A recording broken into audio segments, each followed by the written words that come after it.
Hello. As you can probably see from the GoFundMe page, my name is Nora. That's really all you guys really need to know. But anyways, and I figured it was about time that I make another update on my GoFundMe page about, well, indie game development. Now, according to a commenter, which unfortunately was my brother.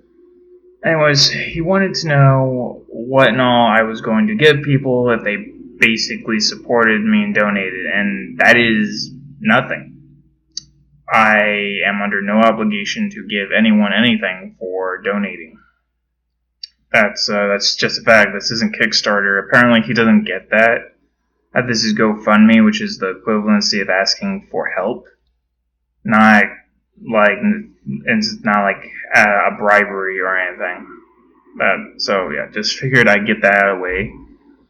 But what I really want to talk to you guys about, or just mention, and a bit of both. But anyways, is that my first project? I noticed that the GoFundMe page hasn't really gotten any donations, so I thought I would go ahead and spill the beans on my first project. Just a slight disclaimer right here. The GoFundMe page is not for my first project. It is actually for all of my planned projects, and there's about like 15 of them. So, yeah, everything that I'm going to use and all that, or that I want to be able to use in the future for my projects, that's what the money is for. That's what the GoFundMe page is trying to fund. It's to fund all of my projects, not just one. But since, I don't know, I guess a lot of people like to see when all they're donating towards, I really didn't have anything to work with when I started the page. I do apologize for that. So I just put the cover art instead for one of my projects. I only had one, but anyways. So yeah, what that is it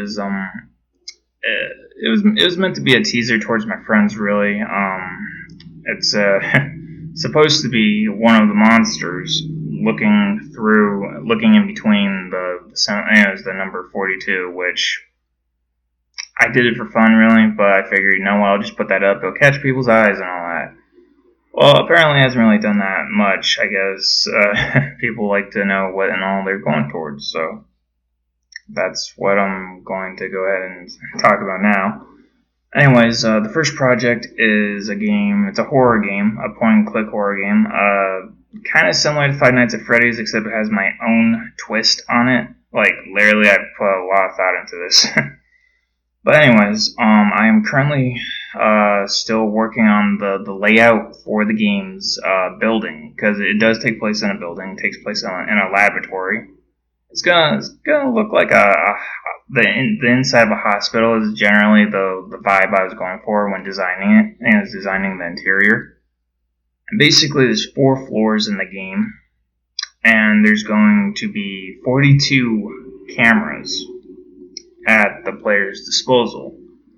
And pretty much, I haven't quite decided how I'm going to go about it, but basically, you're going to need to be able to utilize all the cameras to really be able to survive the game and all that. Also, unlike Five Nights at Freddy's, this is part of one of my own twists I mentioned a second ago. Is that pretty much instead of everything being a pre-rendered image, everything is actually going to be animated. Everything's going to be how do I explain this? It's not going to be just like you see an image, like in Five Nights at Freddy's, how the monsters would be. They just look like they were just paused there in time and all that. Yeah, that's if you know what I'm trying to say about that. Yeah, that's just throw that idea out the window. That's not how this game is going to be. This game is going to be fast paced.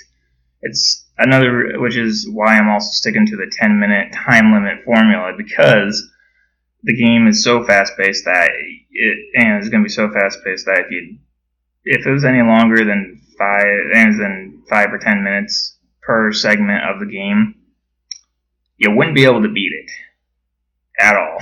I'm just going ahead and say that right then. You wouldn't be able to beat it. It'd be impossible. So yeah, so basically, when I was coming up with the idea, I was thinking about how I could take the various mechanics that were in Five Nights at Freddy's, because I thought the mechanics were pretty cool, and how I could improve upon the idea. So I came up with monsters that actually could move, and you'd be able to see them on live camera feeds and all that. So I thought that was a really cool idea.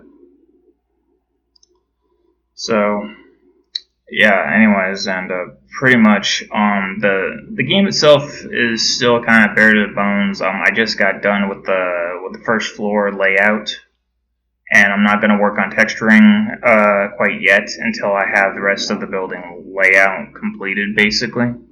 Then I'm going to go ahead and what the wait.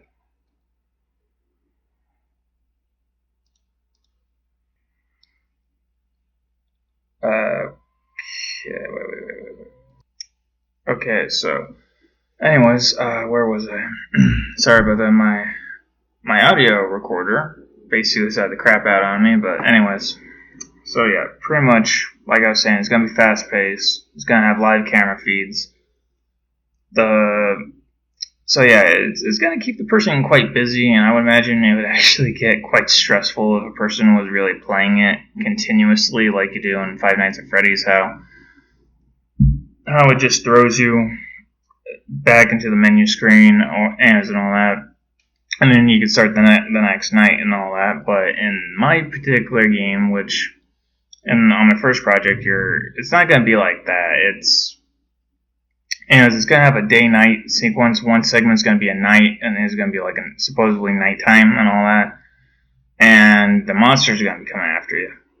While there's going to be a day segment as well. After the 10 minutes, you survive 10 minutes, you get a 10-minute day segment, which that in itself is going to be it's going to have activities, but it's not going to be intense and stressful and all that. It's actually going to be quite relaxing in comparison to the night segments. And the reason for that is because I intend for that particular part to be more of a cooldown type thing, really, because the player's going to get stressed. They're going to get really, really paranoid while playing the game. And I figured, you know what, let's give the player a break, have a 10-minute break, and then throw them into the next night. So there is going to be activities that you can do during the day segments.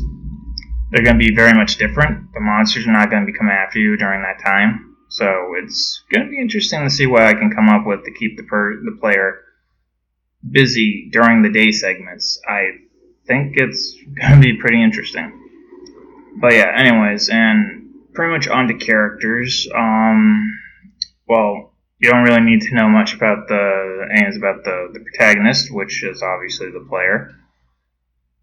Yeah, it's basically background is that you needed a part-time job, you signed up, and you kind of got more than what you were hoping for. That's the general story, the general backstory of how you ended up where you are in the first place. And then we got like two other characters besides the monsters. We have the middleman, which is the guy who constantly calls you on the phone. Well, it's not constantly, but he calls you on the phone. He's there from the beginning of the game and all that. He's basically there to try to keep you focused on the job at hand, really. That's his overall role as far as the actual story goes. The story is going to be very obscure and all that. It's not going to go out and say, okay, this is how things are done. This is what we need to do. But no, basically, the middleman he's there to try to keep you on a more realistic mindset and all that, while there's also going to be another character, which I haven't really named, but he's also going to call you on the phone as well. I haven't quite decided when he's going to do that, to be honest, but I'll think of something.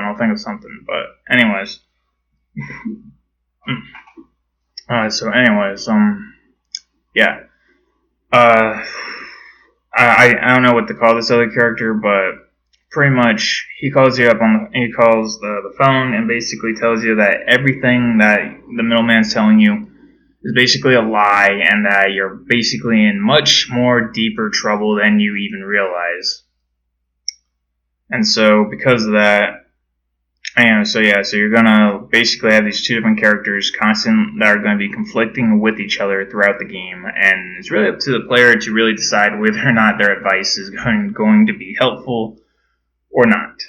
Because you got one guy telling you that it's all in your head, nothing dangerous is happening and all that, and then you got another guy who's paranoid as hell, and he's saying, okay, you gotta listen to me, you gotta follow these steps, and you'll make it out of here. That's pretty generally what those two characters are really all about. I just thought it'd be interesting to have that in there. And anyways, pretty much after that, well, not after that, but besides that, we got 6 monsters. The first one's Lust. I do not have a model for Lust right now. I do have an audio file. I do have a prototype drawing that I was working on, so that I could construct a model, but I haven't finished all the drawings needed to really make a 3D model of Lust. I do know what Lust looks like. I know what all of them are going to look like, but I do not have, like I said before, I don't have a lot to work with currently, so I got to make a lot of this stuff. But basically, the monsters are basically called the Stone, and the reason for that is because they're well, a couple of reasons. One, they're going to look kind of like abstract statues, and then second, their skin is basically made out of some type of stone. With Lust, she's going to have amethyst type skin, so she's going to be kind of more of a purplish color. And I haven't quite decided what I'm going to do for the rest, but there's also Gluttony. That's the second monster on the first floor. The 6 monsters are basically in containment cells, and the containment cells go from floor 1 to floor 3. And then, like, below that is going to be, like, the archives, really, but I haven't really decided how that's going to really play a role into the game-wise. I'll probably just have a bunch of Easter eggs down there or something. Anyways, generally, pretty much the 6 monsters' names are Lust, Gluttony, Envy, Greed, Pride, and, Pride. Oh, not Pride, my bad. It was supposed to be Wrath and Sloth. I keep forgetting that. I always get that mixed up. Not Pride. But, Sloth. And pretty much, I haven't really decided, like, all of their abilities yet, and I realize this is actually getting kind of long, so I gotta hurry up here. But, pretty much, as the monsters, generally each is going to have their own set of abilities. I haven't completely decided when all those abilities are going to be. Lust is going to be fast. Wrath is going to be more aggressive, obviously, because his name is entitled to be, aggressive and all that, because he's Wrath. Gluttony, well, there's a window in the security room and all that, and I figured, you know what, it'd be cool just to have, like, Gluttony, like, attack you through the window and all that. I thought that would be something interesting to put in.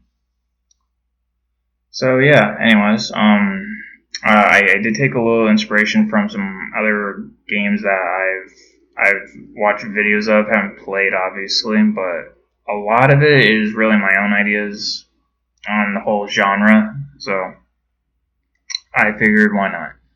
So yeah, this is getting kind of long. I guess that's really about all there is to say at the moment. I wish I could really say more, but that would be kind of spoiling it in the long run, and on top of that, I don't have a lot to work with still, so yeah, next time I'll probably be talking about all the monsters' abilities, so I guess I'll see you guys then.